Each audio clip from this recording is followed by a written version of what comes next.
Aisha, our mother, and the mother of the believers, radiallahu anha, she says, إِذَا أَرَادَ اللَّهُ بِعَبْدٍ خَيْرًا, when Allah Azza wa Jal wishes well for one of His servants, He appoints for him or her 1 year before their death an angel that guides them aright, that directs them aright, and inspires them, like motivates them towards those right steps, those right decisions. حَتَّى يُقَالُ مَاتَ بِخَيْرِ مَا كَانَ, until the person winds up dying and people say, he died, she died in her best state ever. And that person, as they're dying, they are shown their reward, and so their soul, their spirit becomes anxious because they see this great reward. When they see their reward as they're dying, as the angel of death is there, and they see their reward, their soul gets anxious, and that is the moment, she says, when a person loves to meet Allah, and so Allah loves to meet them. On the flip side, she continues to say, وَإِذَا أَرَادَ اللَّهُ بِعَبْدٍ شَرًّا, and when Allah wishes an evil end for a person, we'll speak about what that means later, inshallah, so stay with us. Why would Allah do that, subhanahu wa ta'ala?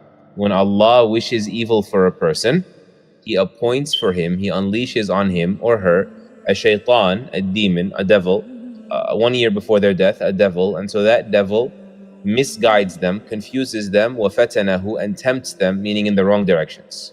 حَتَّى يُقَالُ مَاتَ بِشَرِّ مَا كَانَ, until it is said, when that person ultimately dies a year later, this person died at their worst state ever. As that person is dying, when they see the punishment that awaits them, فَزِعَتْ نَفْسُهُ, their soul panics, it becomes frantic and tries to hide, as we know from other ahadith, and that is when a person hates to meet Allah, and so Allah Azza wa Jal hates to meet them.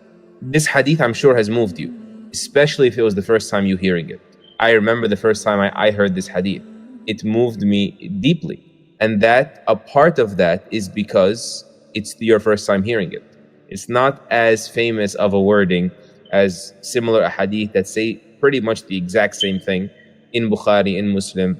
And so there's a lesson there, front and center, that it's your job to keep your heart awake. And one of the ways to do that is to diversify, to change things up. When you hear something for the first time, or hear it again after a long time, it has a different effect. It's just like blessings also. Like when Allah causes interruptions in our blessings, they have renewed value. Like I never felt grateful for my knee before till it started aching. And so you come back to those blessings anew. And so you need to hold yourself accountable. Be, self-aware, self-managing of what is going to keep your heart alive.